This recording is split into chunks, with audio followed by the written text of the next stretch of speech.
I thank you, everybody that has come, and I want to give everybody a chance to speak. We also had a request after the Meet the Candidates we had back in August that people be able to ask questions. So I want to give everyone that opportunity. Let's start with, we have one person here running for circuit clerk. Is that right, Sharon Richmond? Yes, ma'am. Sharon, would you like to come up, and is there anybody else running against you that's here? No. Or There's no other. She's Okay. opposed. okay, You let's wouldn't go have to ahead. have a ballot, would you? Is there sample ballots in? There was one, picked one up. We emailed one to the chamber today. Okay, and April wasn't in the office today. so- Russell requested it. I don't know if it was sent to the chamber, if it was sent to his office. Okay, but Russell that's okay. requested If one. you want to go ahead and just tell everybody anything you think you want to, and then I'll give everyone an opportunity to ask her questions. I do see a couple that I don't know by name. I'm Sharon Richmond. I'm your circuit clerk. This is my 16th year. And I'm going to keep this short and sweet because I thank God I don't have an opponent in November. And I would appreciate everyone's vote. Are there any questions for me? I don't have any for your position. Okay. Thank you. No questions? Okay. Let's go with, I believe we have two people here for county clerk, Brittany Barton and Becky York. Okay, let's, John, where'd John go? John, would you go ahead and take Brittany back to the conference room, please? And let's have Becky come up to the podium.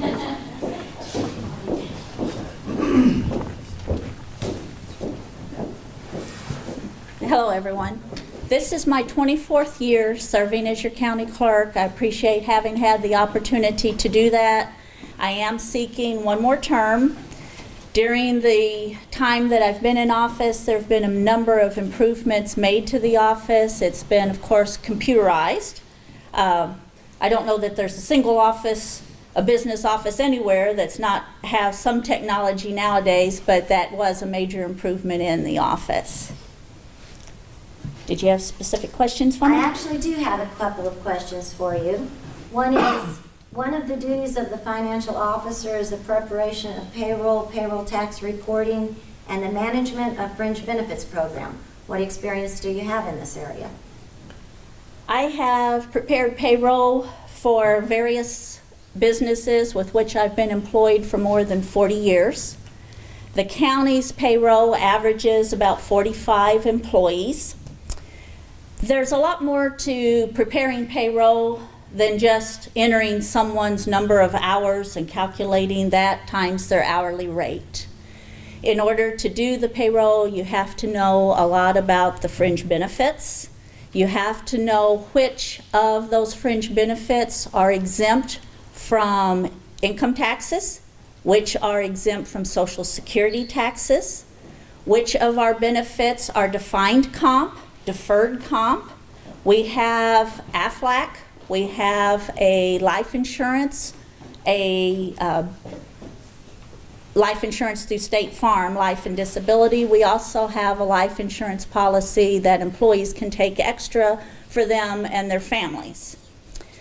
When we do payroll, you also have to know how to manage garnishments, whether you have garnishments from an employee's payroll for child support withholdings or for civil judgments. We also have to report the withholdings of our defined and deferred retirement programs, the deferred comps, to the program administrators for those. Another part of payroll is doing the 941 reports.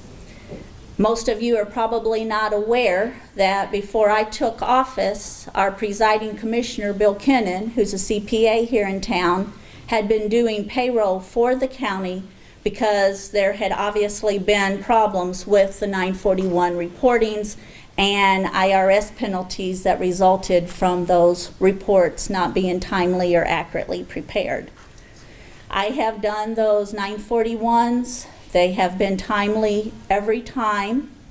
Another duty that goes along with payroll is doing the W-2 forms and the 1099s. You have to know what employees get W-2s, which get 1099s, know the IRS regs for preparation of 1099s. We started this year banking comp time for our officers. We have to have someone that knows federal wage and hour overtime rules, knows how to calculate the comp time, what is that straight time, what's at time and a half. So there are a number of things that go into the preparation of payroll other than just entering someone's hours and their hourly rate. And then I have another question for you. As county clerk, you are also the county election official as the person in charge of county elections. Please explain why it is so expensive to put an item on the local ballot and the necessary steps to place an item on the county ballot. Well, we actually only have one ballot that includes all issues, whether it is federal, state, or our county local issues. One of the things that increases the costs of elections is technology. We have a vendor, Adkins Printing, in Clinton, Missouri, that was the vendor in place before I took office, and when we got a grant of over $160,000 to purchase election equipment, Adkins was the lowest bidder. I got teased by one of our county commissioners and said, leave it to Becky to try to further negotiate with the lowest bidder, but I did that. Our South Central group all had Adkins as our lowest bidder. I asked that our group meet. It stood to reason that they could service us more easily in a cluster than if we were spread out throughout the state. So we negotiated for reduced maintenance fees and also negotiated for a trade-in of our equipment should the next technology upgrade come within a specified period of time. That did come. Our county did not have the money to continue with 13 polling places, and that was when the decision was made. I made the decision to go ahead and start consolidating some of those places to those that we have now. We exercised our trade-in, was able to get new equipment, but that equipment is extremely expensive to program. The state of Missouri has a requirement, well, I shouldn't say state of Missouri, it's a federal requirement that we have what's called second chance voting equipment at every polling place. Second chance is where that equipment is required to be programmed where it will reject a blank ballot or an overvoted ballot.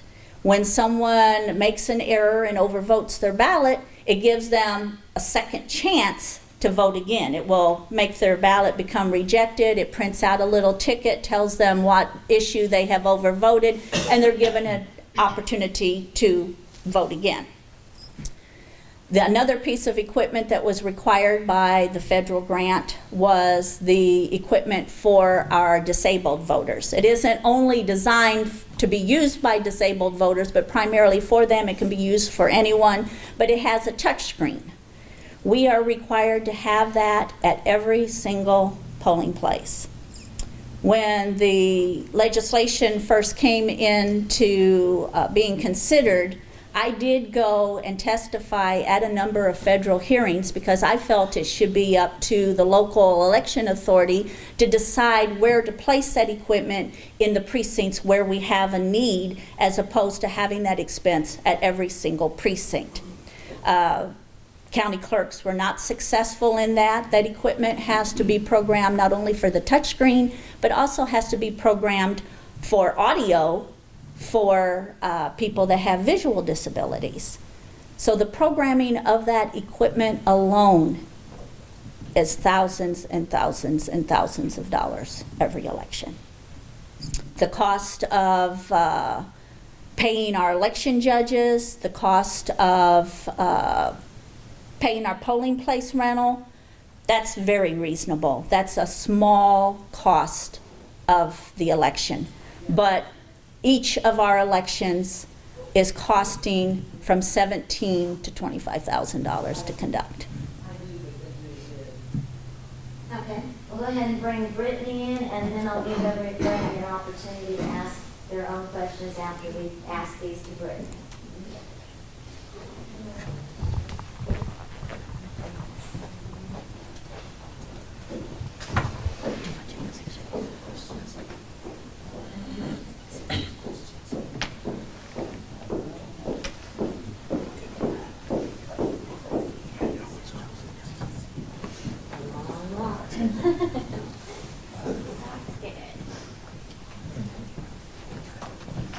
And if you want to go ahead and tell them something about yourself, go ahead. Alrighty. Hello, guys. I think most of you know who I am. I'm a Republican candidate for Ripley County Clerk. I currently work for the Prosecuting Attorney's Office as the office manager and legal assistant. My husband is Mike Barton. Together we have one son, Bryler, a daughter, Marissa, 3 grandchildren, Emily, Mackenzie, and Zachariah. We attend First Church of God here in Doniphan. I graduated from Doniphan High School and attended Three Rivers College, where I studied EMT basics, general education, criminal justice, and business management. In my current and past employment, I'm confident that I've gained the skills needed to serve you all as your Ripley County Clerk.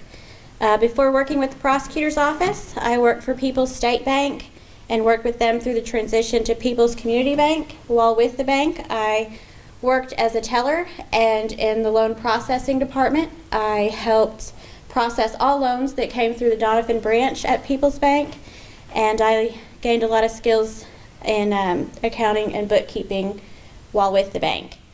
A few years later, I was offered a job as a legal assistant with Christopher Miller as the Ripley County Prosecutor's Office, and that's where I still work today as the office manager. I maintain all of our office budgets, written correspondence, report preparations, deposits, and payouts.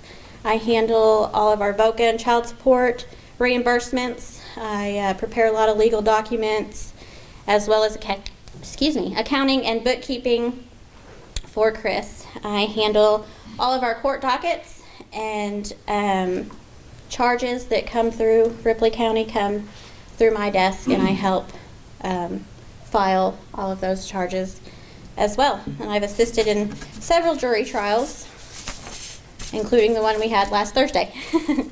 I serve on the board of directors for several community organizations here in Ripley County, including the Ripley County Chamber of Commerce, the Ripley County Long-Term Recovery Committee, and during last year's record-setting flood, I co-founded the Ripley Relief Organization.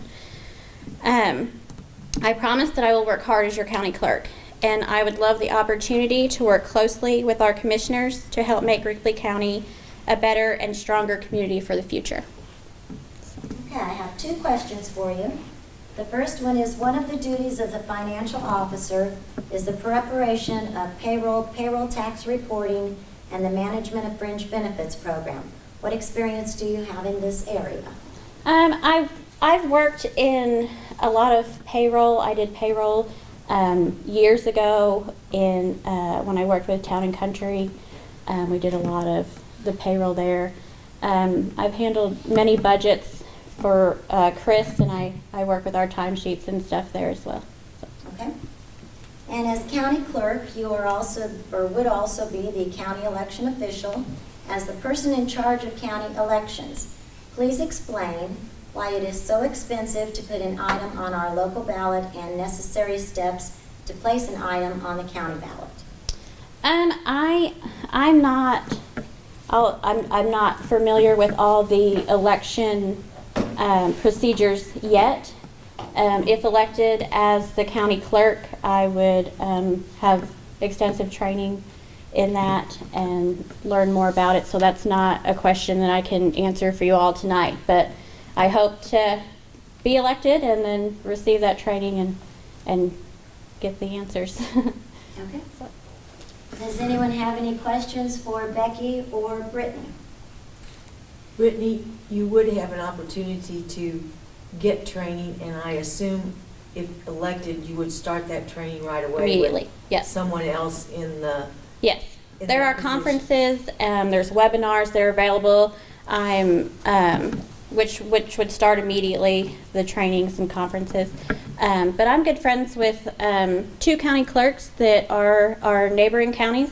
I've actually shadowed them a few times already, and they're just a phone call away, and they're willing to help me with anything that I need any kind of help with. and you would know how to call the Attorney General or anybody? Yeah, that absolutely, needed yes. Yes, that I you have all needed those to- numbers already working for the prosecuting attorney's office. To request information if you needed help. Yes, ma'am. That's the only questions I have. Anyone else have any questions for Brittany or Becky? All right, thank you. All right, thank you.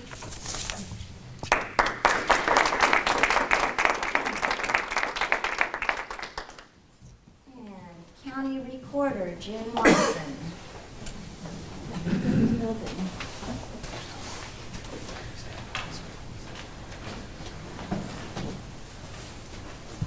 And if you go ahead and tell us a little about yourself.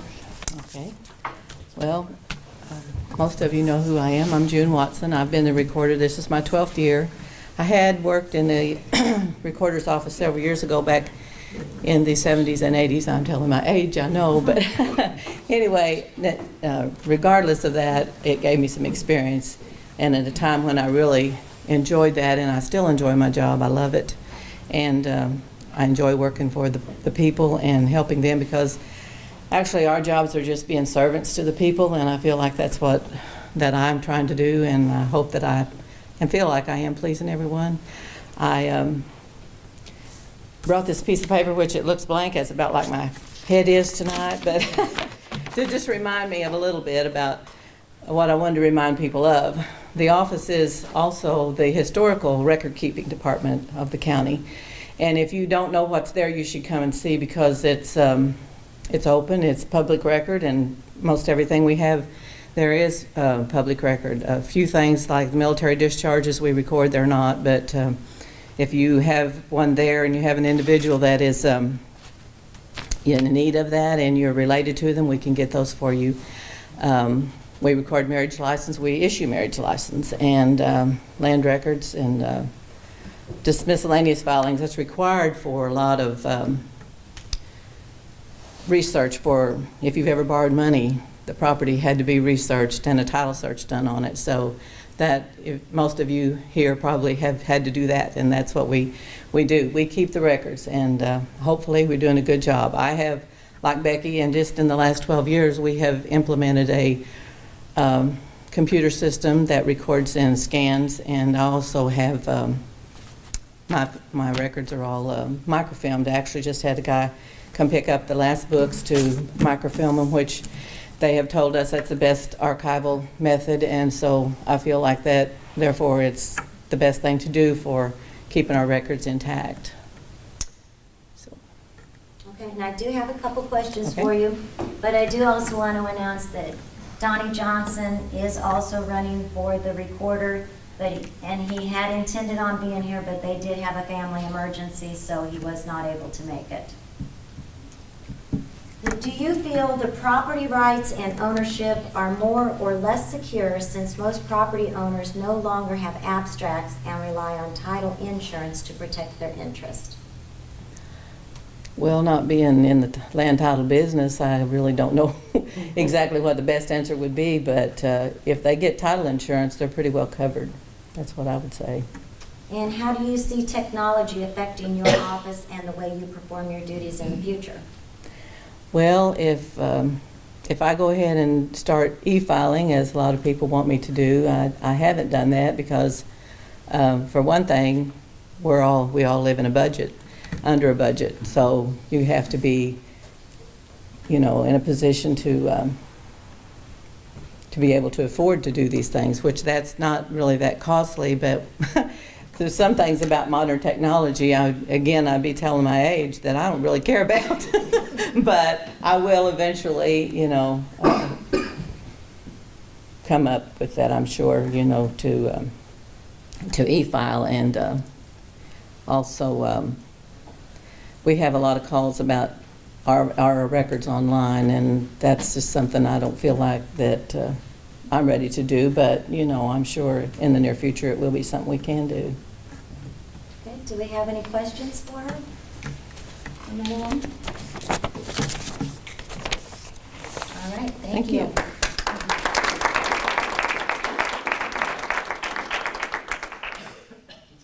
Okay, and for county treasurer, we have Terry Slayton, and he is unopposed.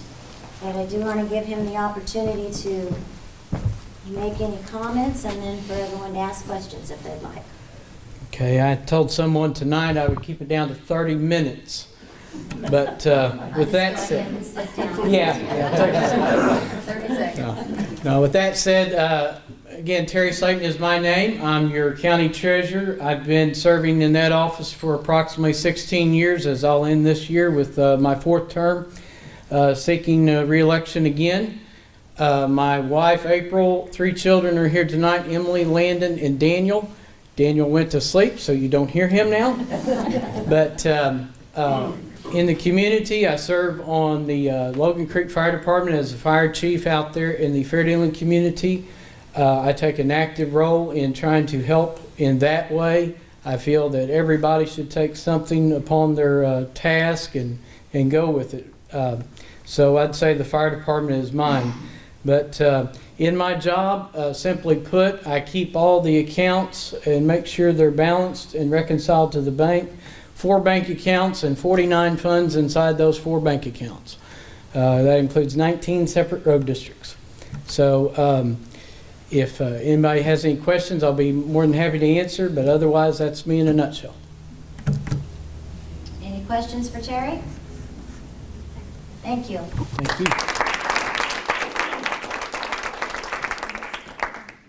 We have Collector of Revenue, Marcia Tackett, also running unopposed.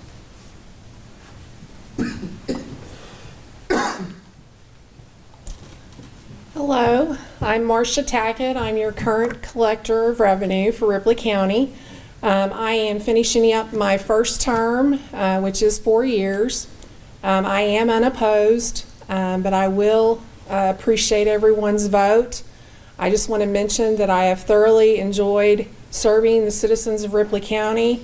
There's one thing that I enjoy doing is crunching numbers and meeting with the public and talking about any questions that they may have about their statements. I know sometimes people dread getting that statement in the mail. I like to call them love letters. But if anyone ever has any questions, feel free to contact my office, and I would appreciate your vote in November. Does anybody have any questions for me?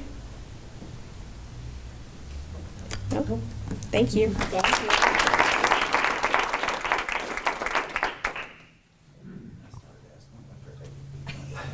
And is it Ted Thompson for prosecutor? Good evening, everybody. I'm Ted Thompson. I'm running for prosecutor. I've done it for first year of my practice and then the next 5 years in Butler County. I think I have the experience. I'm asking for your vote in November 6th. If you don't vote for me, definitely turn out to vote for somebody. It's an important election. Does anybody have any questions? You will be moving back to Ripley County, I take it? I never left. I've always been registered to vote here. Okay. Yep.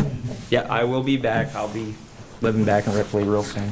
So look forward to the next 4 years. Okay,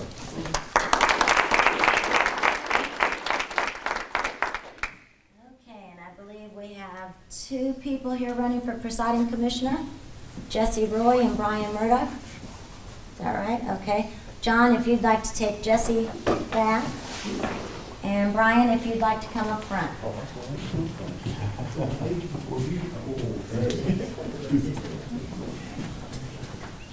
ahead and tell us about yourself. Okay. All right. Good evening. My name's Brian Murdoch. Most of you probably already know me. I've lived here and worked here my whole life. I got a wife, 3 kids, Paula, Lauren, and Garrett, and little baby Sawdust, who's not here. But I help own and operate a family business, have ever since I got out of high school. And I just think that things could be better here, and I'd like to be a part of making them better. Okay, I have 3 questions for you. Well, First the one other was just I know had 2. they What's didn't that know. about? It's discrimination, ain't it? You'll have to tell all the people that emailed them in. One of the proposed future projects for the county is the construction of a county jail. Describe any experience you have had in grant administration and procurement of financing for nonprofit projects. Well, I was on the Gatewood Fire Department for about 15 years, and we got several grants there, and I helped fill them out. We got a new pumper truck probably 15 years ago, and I was a part of that, and it takes a lot of time, but if you've not got a lot of money, sometimes your time ain't worth that much. So that's probably your best way to get it. Okay, number 2, what would be your goals for improvement of the county's infrastructure? Well, there's a lot needs to be done here. One thing, the courthouse is going to have some repair, which it's my understanding that's already kind of started. There is currently we don't have a jail. That would be a pretty big thing that we needed to probably look at. And just the general roads and bridges and stuff here have got worse in the last 5 years, probably instead of better. And we need to go better, not worse. Okay.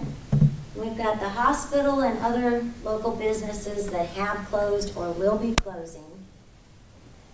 And the county has been approved to become an opportunity zone.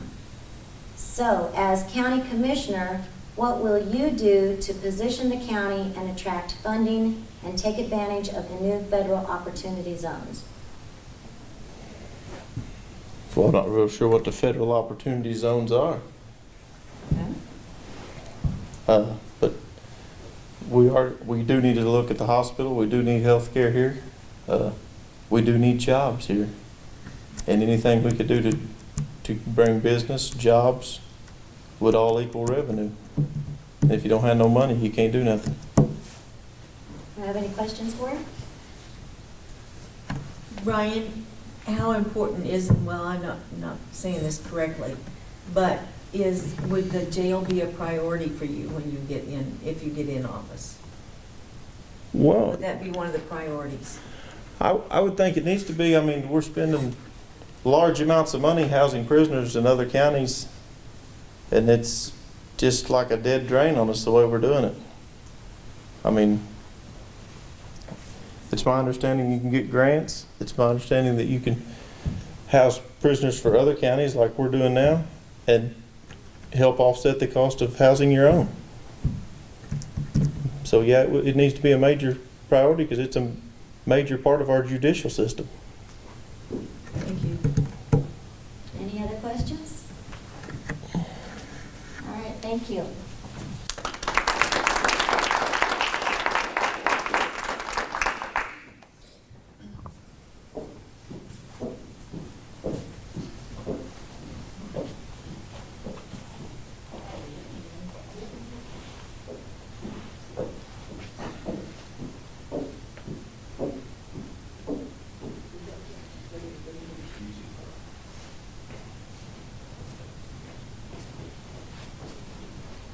And Jesse Roy.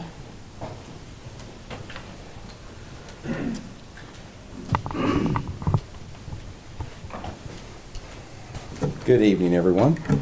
I think most of you probably know me or have heard of me. Jesse Roy, grew up here in Donovan, lived here most of my life, and my wife live up off 21 Highway off K Highway on a county road. Let's see. My parents raised me to always be available to help people. That's the number one thing they instilled in me and my sister, was to be there if anybody needed anything. And I think I try to do that. I serve on 7 boards in the county trying to assist people in any way.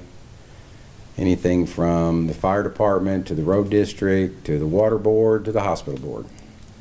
Some of them are easy boards to serve on, some of them are very tough. As you know, right now the hospital is in a bad situation, but we're not giving up. We're still fighting. Matter of fact, I was at a meeting and snuck out to come up here, and I'm going to go back as soon as I get done here tonight. So I want to serve as your county presiding commissioner for the county. Again, I want to serve the people of the county. That's what I'm supposed to do in my life, I feel. And I want you to know I'll always be here to answer questions. If you have a problem, if you have an issue, I'll always be there. So, questions? I have 3 questions for you. One of the proposed future projects for the county is the construction of a county jail.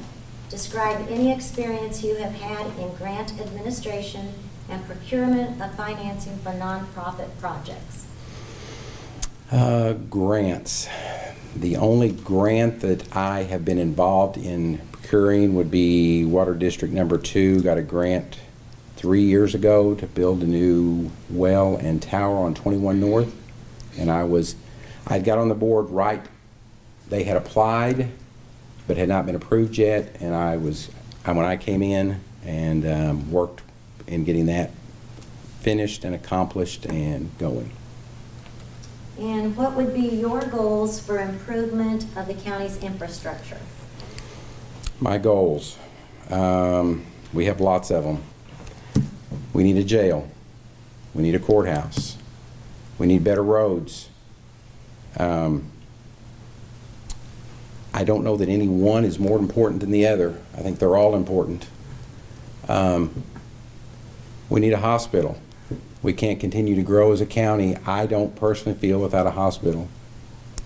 I wished I could stand up here tonight and say we have an answer and it's all taken care of. It's not. It's an ongoing struggle, but we are still working on that.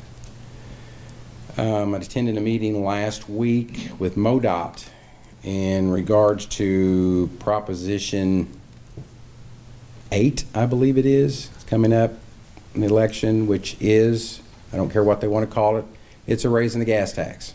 They have a new name for it, but it is a gas tax increase. Missouri currently ranks 49th in gas tax charges in the country. Alaska is the only state that has a cheaper gas tax than we do. Their proposal is to raise the gas tax 2.5 cents a year over the next 4 years to raise it 10 cents, which will put us 32nd in the state or in the country for gas taxes. Nobody likes paying more taxes, including me. But they did tell us if it passed, Ripley County could or should receive an extra $400,000 a year for road improvements, bridge improvements. It's desperately needed. Like I said, I know nobody wants to pay more taxes, but we need improvements in this county. If I can remember right, Missouri ranks 7th in the number of bridges in the country and 9th in the total miles of road to maintain, but yet we have the 2nd lowest gas tax.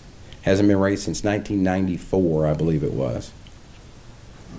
And I think they said with inflation and everything, it would be equivalent to 7 cents. What we were paying in 94 was 17 is down to 7 cents. So anyway, like I said, I'm not trying to convince you to vote for a tax increase, but keep that in mind when you go to the polls. It is, in my opinion, something we need. So.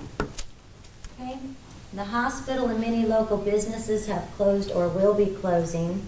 The Opportunity Zone has been approved. As County Commissioner, what will you do to position the county and attract funding and take advantage of the new federal Opportunity Zones? We are currently working with the governor's office, the State Health and Human Services Director, and our Missouri legislative officials and federal to get some changes to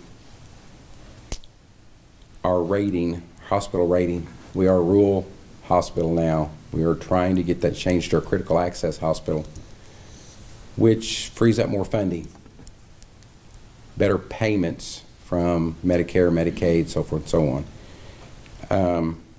Missouri Highlands has an accounting firm, BKD, looking at a feasibility study on if that gets changed, is the hospital viable and can stay open.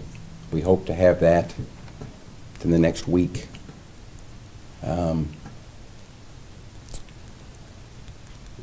You have to work with state and federal officials to ever promote and move your county forward. As bad as we would all like to think we can do it ourselves, we're all tied to the state and to the federal government.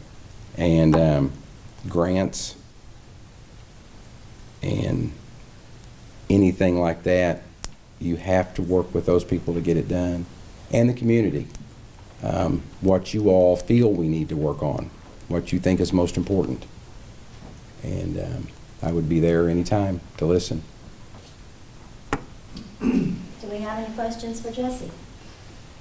I'm the only one that's got any questions. That's all right, go for it. I'm the dumbest one in the crowd. No, it's that everybody agrees with your questions.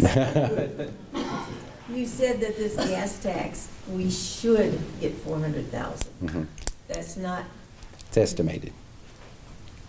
That's a close figure. there will be money to come back to the county for sure. Oh, absolutely. But we don't actually know how much. Like I said, they're estimating 400,000 over the whole state doesn't sound like that's No. going to do a lot. 400,000 for our county. Oh, for our county? Yes. Well, that makes a big difference. Yes, just for this county Okay. and city, but the county gets most of it.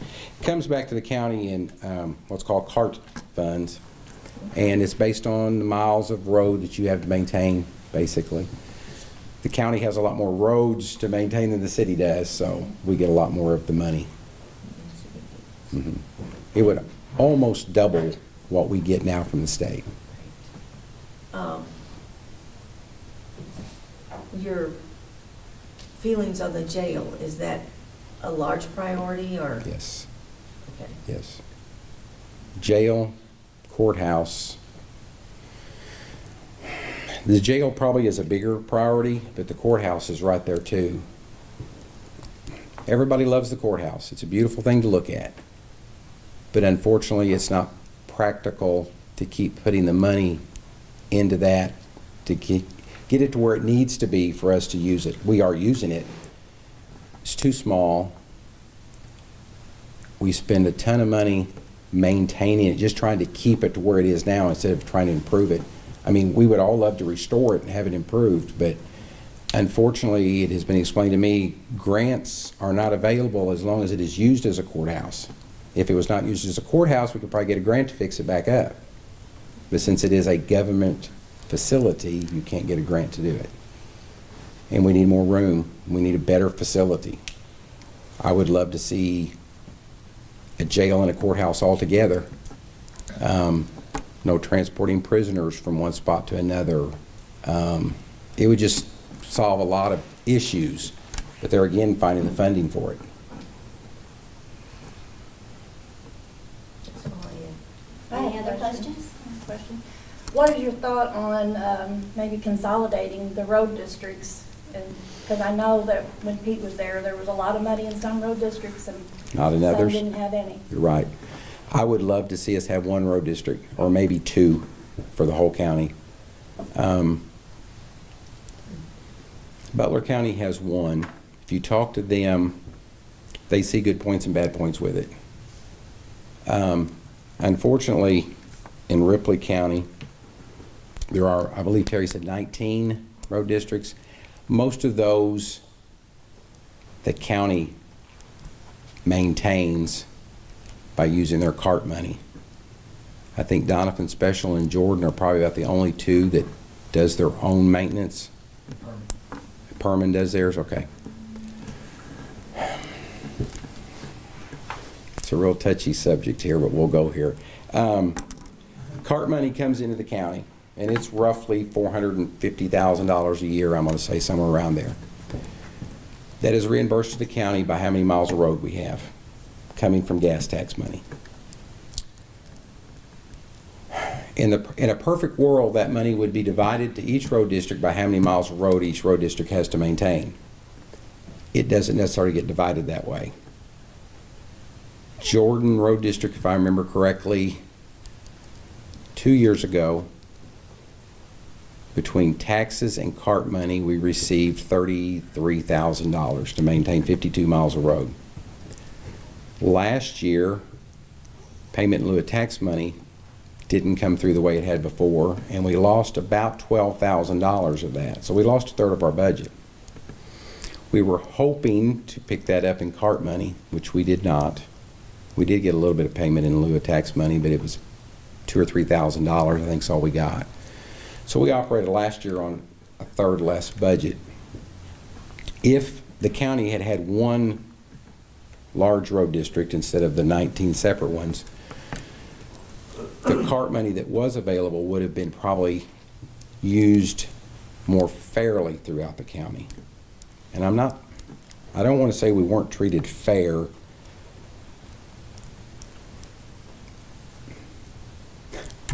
Some independent road districts have a tax, they get their tax money, then they get CART money on top of that. The county keeps the CART money to do the grading on the roads, put in culverts, doesn't include gravel, I know. It's up to that individual road district to provide the gravel.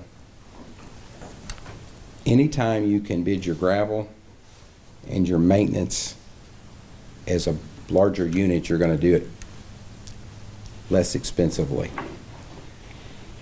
So in my personal opinion, if you had one or two road districts for the whole county, you would get more production for what money you're spending. So yes, personally, I would rather see us go to one or two road districts. I don't know that you'll ever get the 19 individual road districts to surrender themselves to the county. The way it has been explained to me is the only way the county can assume those is if no one will run as a commissioner and those are turned over to the county. Unless with a vote for consolidation. Unless it goes to a county-wide vote and the whole county votes to consolidate. Any other questions? Yes, ma'am. You mentioned the courthouse, and I was just curious if you had any ideas in mind as far as, if it's not feasible to keep this courthouse as it is, number one, like what would we do with it? Would that same site be used to build a new courthouse, or that when you tear down the old courthouse, put a new courthouse in its place, a new courthouse in a different location? What do you kind of see as being the best thing to do about that situation? There's many ways to look at that. Personally, I would love to see the courthouse stay. Turn it over to the Historical Society, and maybe they could get a grant to fix it up and keep it. Maybe as a museum or something for the town or for the county. As far as a new site for a courthouse, you'd have to look at studies. You want to make sure you get it out of a floodplain. I hear a lot of people saying they want it out of the city. I hear a lot of people say they want it in the city. I don't know. Property is less expensive outside the city limits than it is inside the city limits. But accessibility-wise, it would probably be better in the city limits than it would be outside the city limits. You'd have to sit down and look at a lot of different things as far as where to place the new one. I would hate to see the old courthouse tore down and a new one built there. Two reasons. Number one, I'd like to drive around the courthouse and look at it. Number two, I'm not sure the site's big enough for the size of courthouse we would need to replace it with, unless we weren't really tall. And then Which leads me to my other question is like, have you done any research yet on how much it would take to build a new courthouse, and where does that money come from? No, I have not personally done any. I did talk to Don Black, presiding commissioner in Carter County last week at a meeting. They have received a grant for a new courthouse and holding facility jail. I think he told me 7 beds, 8 beds. Not sure if Mike's, do you know? I don't. No, I do not. Okay. They've got a grant to pay for 100% of it. Yeah. I was in a meeting in Carter County recently, and they're facing the very same problems, basically. Right. Is there any way that the two counties could work together on something? Possibly. Don said that they were still interested in going together with Ripley County for a jail, a large jail. Like I said, they're just going to have a few bed holding facility in their new courthouse, but they were still interested. Each county is facing are very, very much the same. So Right. I wonder if there's some way we can team up and make it better for both counties. They have applied for a grant to do a study on a joint jail. They have not received that grant yet that I'm aware of. The biggest problem with that, from my opinion, is where do you build it? If you build it in Carter County, I'm afraid the citizens of Ripley County are saying we don't want to pay for something that's in another county. And I can see Carter County residents being the same way. It would solve some problems, but I'm afraid it would create other problems, so I'm not sure. Like I said, the county commissioners have applied for a grant to do a study on building a jail for both counties. The last thing I had heard is the grant had not been funded yet, so they're still in a holding pattern on that. And thank you, I appreciate your thoughts on You it. bet, no problem. Any other questions? All right, thank you all. Appreciate your vote.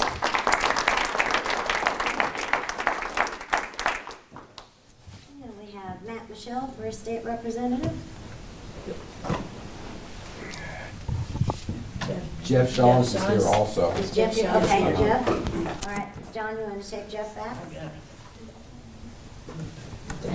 That doesn't sound good. Yeah, it does. Take him out. Take him out. Take Ready? Go ahead. Hey everyone, I'm Matt Michelle, born and raised here in Ripley County. Currently the assistant prosecuting attorney here in Ripley County, as well as the city attorney of Van Buren, Elsinore, and Williamsville. I'm also a member of the Donovan Neighborhood Assistance Program Board, as well as being on newly on the Ozark Foothills Regional Planning Commission Board. Yeah, after I graduated law school, I had to make a decision on what to do next. As you all see, I'm here. I decided to come home, and one of the big reasons for coming home was to help those that go off to college or go off to a trade school, help them make that decision easier for them to decide whether or not they want to come home. I hate seeing our young people go off to college and not have the opportunities, the opportunity to come back home and make a living, to pay their student loan debts, to make a good, fair wage. Not that wages are unfair here, we just aren't able to pay as much in this local economy as they are in St. Louis or Columbia or Kansas City. And we may never get to that level, but more needs to be done here to present those opportunities for those young people to be able to come home. Losing the hospital is going to be one of the biggest hits to this county. And we all know that. Losing that many jobs here in this county, some of the most, educated people, some of the people that took the most training in this county are now having to go elsewhere to look for a job. I don't know if that's going to involve them relocating their families to another town, or if that's going to, it's going to manifest itself in our tax revenues decreasing because people are going to have to work elsewhere. And we're going to see fewer and fewer people buying their groceries here in town as opposed to in Poplar Bluff or Dexter or wherever they are able to find employment. So yeah, that goes also with the access to health care, which was already lacking for, Carter County is already without an emergency room, and now Ripley County also being without an emergency room. I'm sure you all saw the picture going around of the sign that was on the hospital door that said it's 29.5 miles over to Poplar Bluff, to the nearest hospital, or 31 point something miles down to Pocahontas. We currently live in a healthcare desert. What's that going to do to our loved ones that need emergency help and that ambulance can't be there immediately? How long is that wait going to be? Unfortunately, our state legislature has ignored that for the last, 8 years by not expanding Medicaid. There's a study done by Georgetown University, and without going into the statistics or anything, they found that states that expanded Medicaid have a far lower likelihood of their rural hospitals closing down. And that's one thing I'd really like to see accomplished, is that our state legislatures stop playing politics and do what's best for the citizens here. So. I have one question, and it's two touchy subjects rolled into one. What's your position on funding for Planned Parenthood and legalizing medical marijuana? Okay. As for Planned Parenthood does a lot more than just abortion services. I personally am not pro-abortion. I believe that we should do everything in our power to lower the number of abortions in the state. However, the Supreme Court has stated that that is a right. So in order to address that, I don't think defunding Planned Parenthood, which is oftentimes located in the most impoverished areas, and those people taking that access for those women to those healthcare services, taking that away from them by defunding Planned Parenthood is not the way to do that.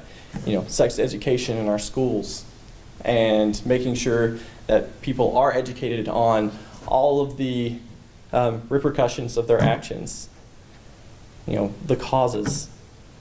I think that's a much more logical route to decreasing the number of abortions, or ultimately leading to abortions no longer being necessary, or not necessary, but no longer being a tool. As for legalizing medical marijuana, the science has shown that it helps a lot of people. I talked to a lady just 2 weeks ago. Her son, from the time he was 2, has had seizures, hundreds of seizures, according to her, hundreds of seizures every single day. And she was able to get prescribed the CBD oil, which stopped his seizures altogether. Hasn't had a seizure since taking this oil, and has preventative oils and things like that that keep him from having those. He feels they feel like he might be showing signs of possibly about to have a seizure. Treat him, nothing.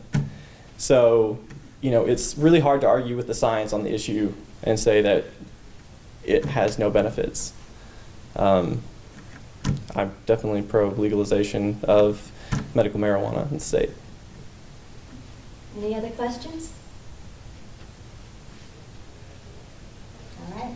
I have Thank one. you. Okay, go ahead. The citizens of Missouri have voted to keep the right to work, to take it away. That Voted no on Prop A. voted no on Prop A. Mm-hmm. And I've heard that the legislator is thinking about taking that right away from us again. Which one are you talking about? Well, voting in right to work, whether we want it or not. Yeah, so we have a lot of big money donors that are in play that are always looking to make Missouri a right to work state. They've done it in many other states. Thankfully, in Missouri, we have the ability to put things like this on the ballot and let the people of the state decide.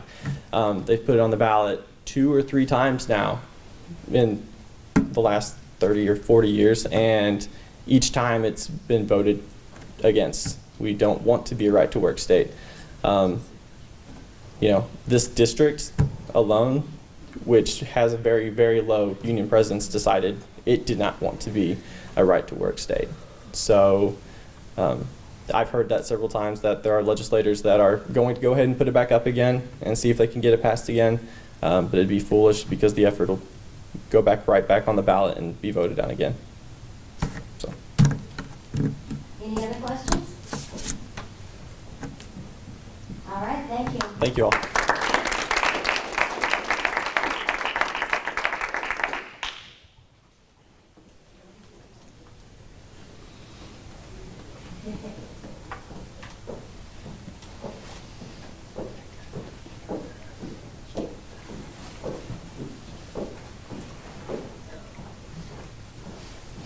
And Jeff Shawn.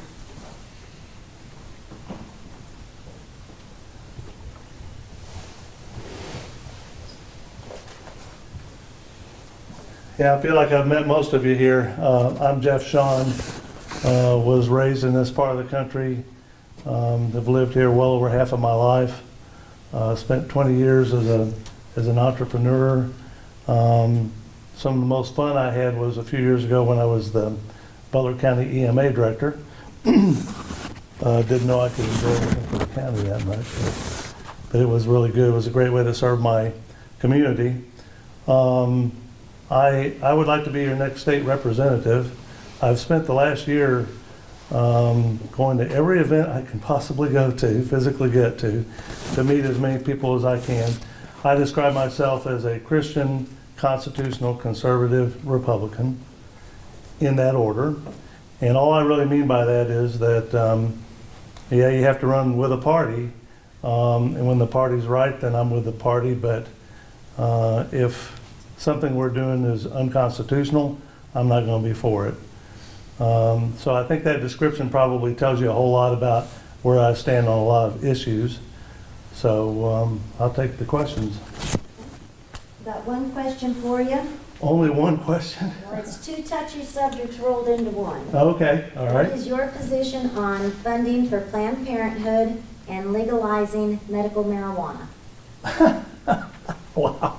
I didn't suspect either of those questions.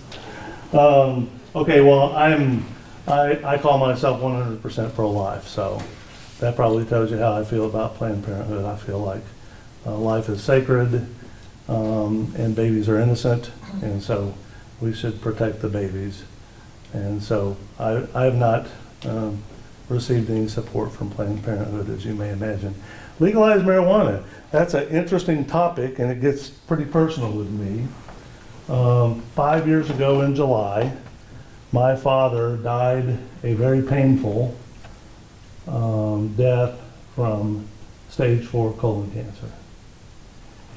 And I was with him to the very end, and when we started that journey, I said, Dad, I'm just going to be with you every step of the way, however this goes. Unfortunately, I basically knew enough to know that it wasn't really going to be good. In Dad's particular case, his disease did not present until it was stage 4, and it presented in the form of a pain in his hip. And so the doctor thought he probably had some arthritis, but it turned out it was bone lesions. And if there's anybody in here that knows about bone cancer or metastatic bone lesions as a result of other cancer in the body, folks, it's unbelievably painful. And so I had the extreme discomfort of being the one to walk my dad through that process, and we did in-home hospice. And I was faced with a situation where we just needed to keep him comfortable. And keeping him comfortable was not easy. And so it involved the heaviest of heavy drugs. And everything that I had read and everything I had heard, including medical professionals, had told me that cannabis oil or even just smoking marijuana gives immense relief to cancer patients and cancer pain. And so my daughter and I talked. I'm sorry, this is a little bit emotional for me. It's an emotional subject. So my daughter and I talked to my dad about, look, we can go find some cannabis oil. It's not legal in Missouri. Don't worry about that. We don't think it'll be a problem. Or we'll find some marijuana somewhere. And when it comes to your family, in a case like that, I'm sorry, I'm just human. I'm just saying law of the damned. If I can keep my dad from moaning with pain, that's what I want. And so he wouldn't do that because it was illegal. And so unfortunately, what I had to do was have the task of administering to him. The hospice would come in, they gave him all manner of heavy-duty drugs, and then it was my job to decide whether or not to give him the drops under his tongue, knowing that it would stop that pain, but it was also slowly shutting him down. And it's not a good thing to go through, folks. So what I would say to you is, I'm very much in favor of medical marijuana. I've looked at all three proposals. One of them uses some of the tax money for veterans, and if you've investigated me at all, you know that I've been deeply involved in the veterans community, and so that means a lot to me. The one of the three that I read seems like the broadest based in terms of whichever form of marijuana administered by a doctor is going to be what seems best. That's the one you should use. So that would be the one that I would favor, but I would just say, look, guys, and everybody tells me, oh, it's a stepping stone, and we'll just end up with legalized marijuana in Missouri.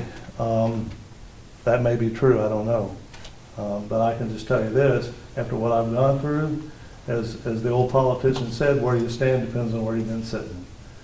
So that's where I was sitting, so that's where I stand, is I feel like it's necessary. Any questions on that? I didn't know I was going to be sharing that. Tammy, yes. Okay, well, kind of going back to the medical issue.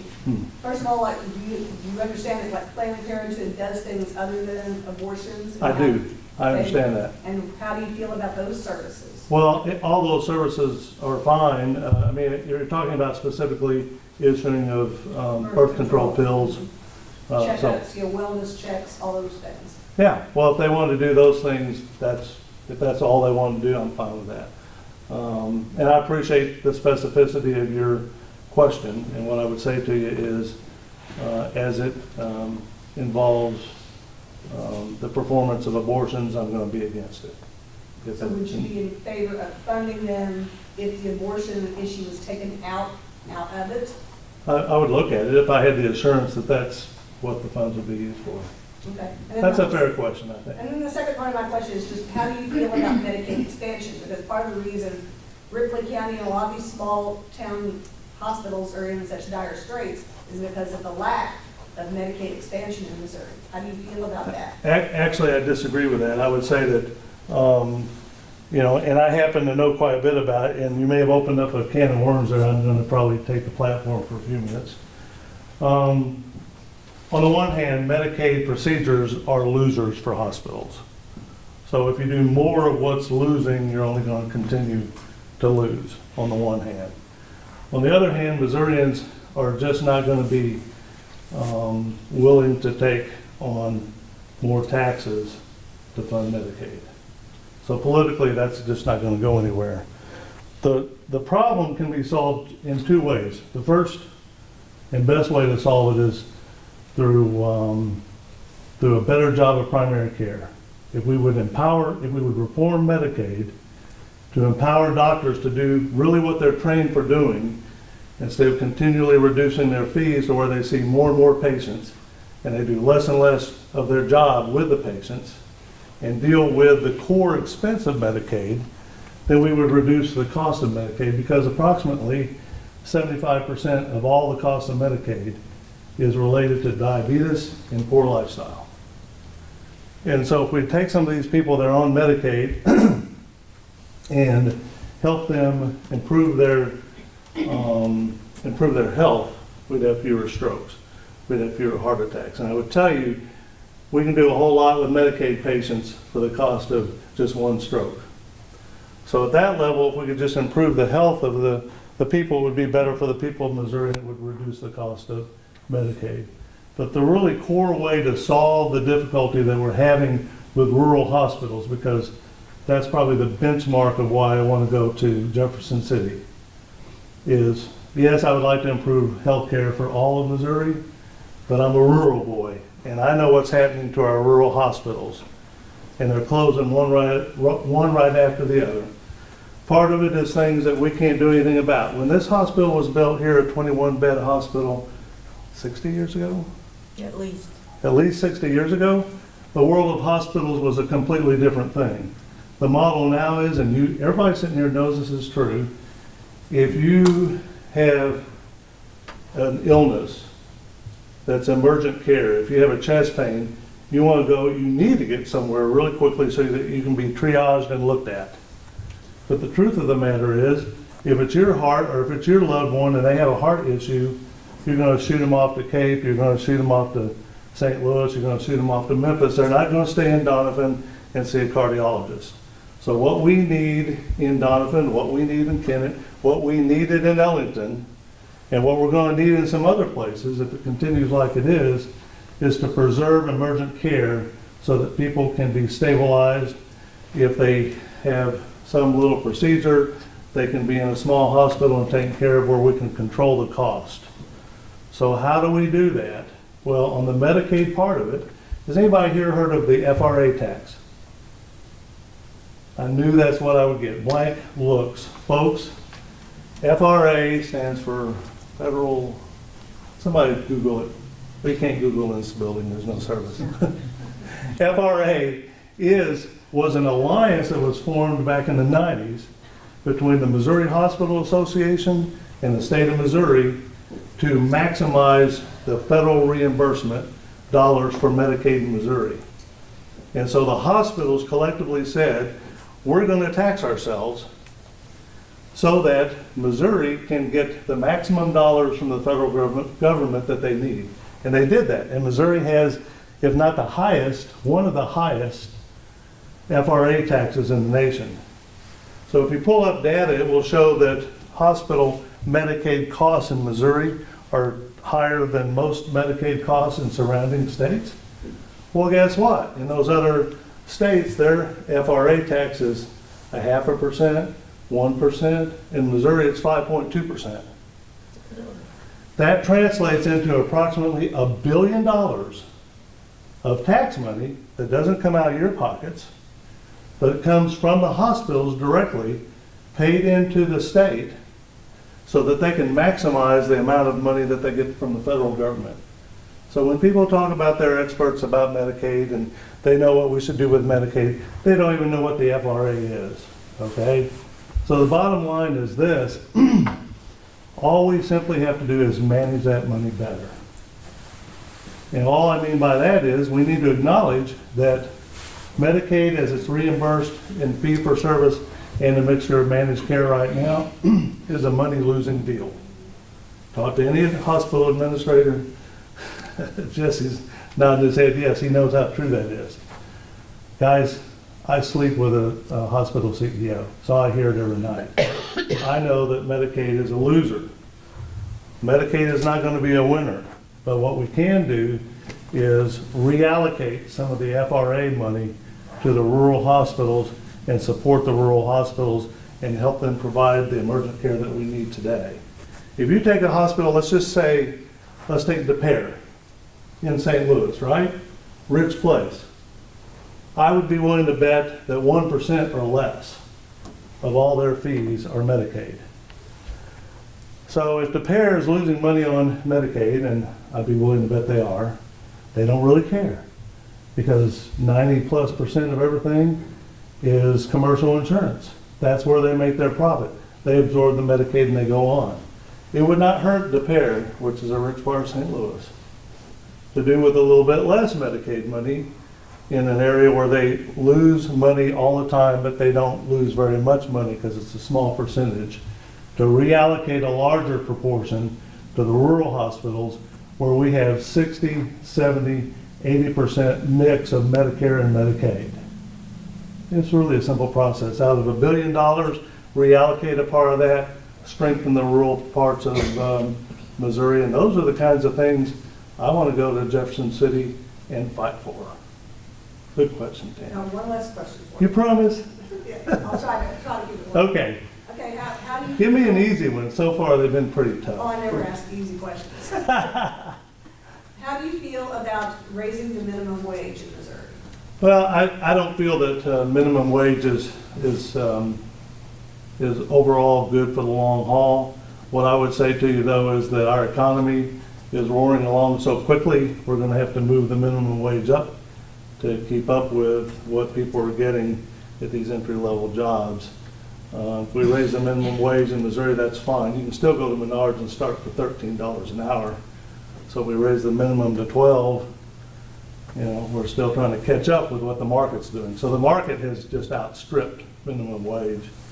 The idea, though, that we can create a minimum wage that will create a quote, livable wage for somebody, I don't think is very doable.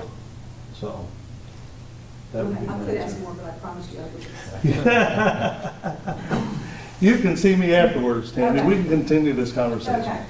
Tammy kind of took the whole floor. Anybody else have questions? I Okay. have a question for you. Yes, The voters in Missouri voted down the right to work. they did. Voted no. What is yours? I've heard that there's a possibility that it's going to be thrown in our face again, taken away from us. What's your stance on that? Well, and this is, I guess, is with the camera rolling. So, will I be able to get a copy of myself so I can critique myself? Yes. So with the cameras rolling, what I will tell you is, I saw the results, and I think our voters have spoken. And so if right to work comes up in the legislature while I'm there, until the voters signal me otherwise, I'll be against it. Is that specific enough for you? Good. Any other questions? I probably have one, and I'd like Matt to answer my question equally too.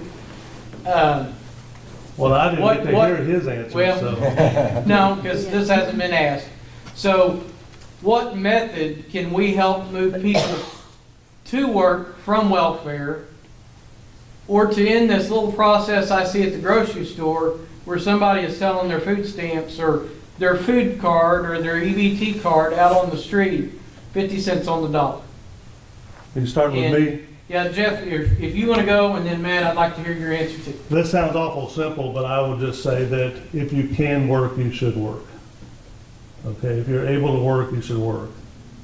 I'm all for giving a hand up, but at some point, if it becomes a handout, then it's time to end it all. I mean, look, my philosophy is I've been broke. I know what it is to lose everything and start all over again, but I've never been poor. Broke is a temporary condition, poor is a state of mind. I've never been poor in my life, but I've been broke more than once. And anytime I found myself near being broke, I got busy with a second job. And yes, I'm not all that skilled, so I've been busy with a third job. But I just feel like if you're able-bodied, you should work. And in terms of, fraud, I don't think you can ever stop it, but I wouldn't mind prosecuting it. So that would be my stance on it. Matt, your turn. Yeah, that's fine. So actually, I'm glad you brought that up.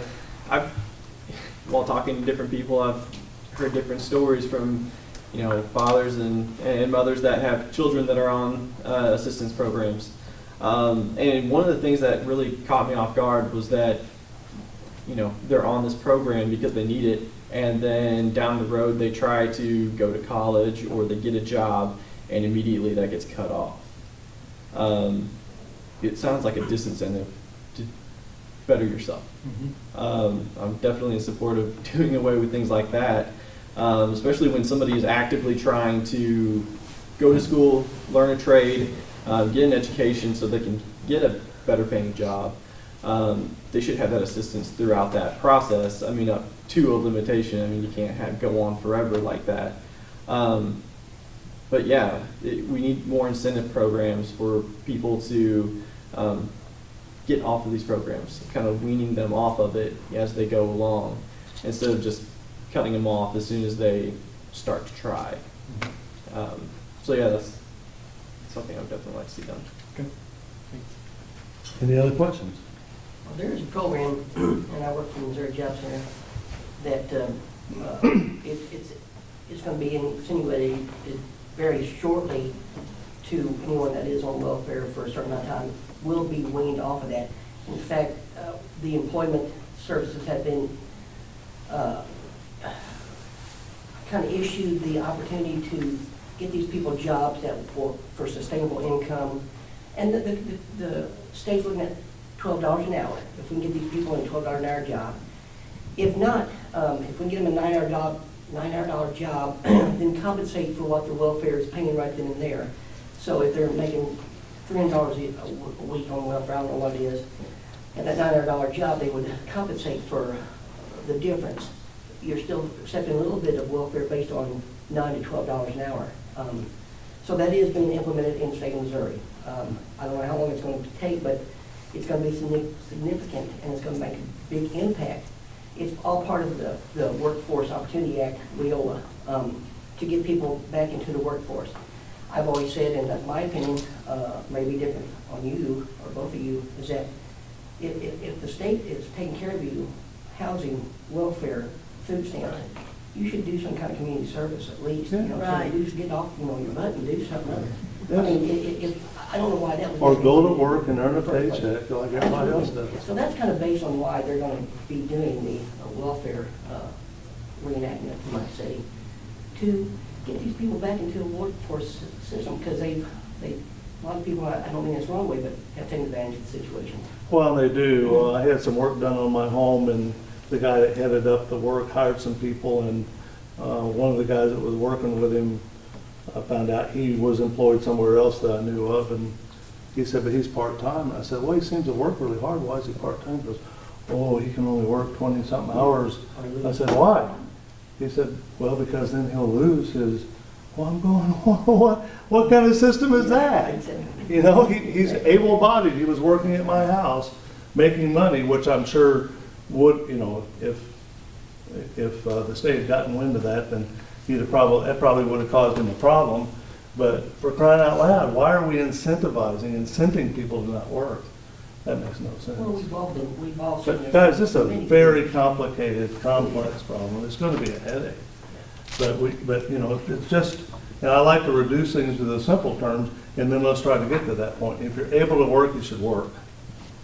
And there's a lot of people who just don't seem to want to. So, all right, last chance for last question. Anybody? I really enjoyed it, and those were good questions. I really enjoyed Tammy's questions. Those were great.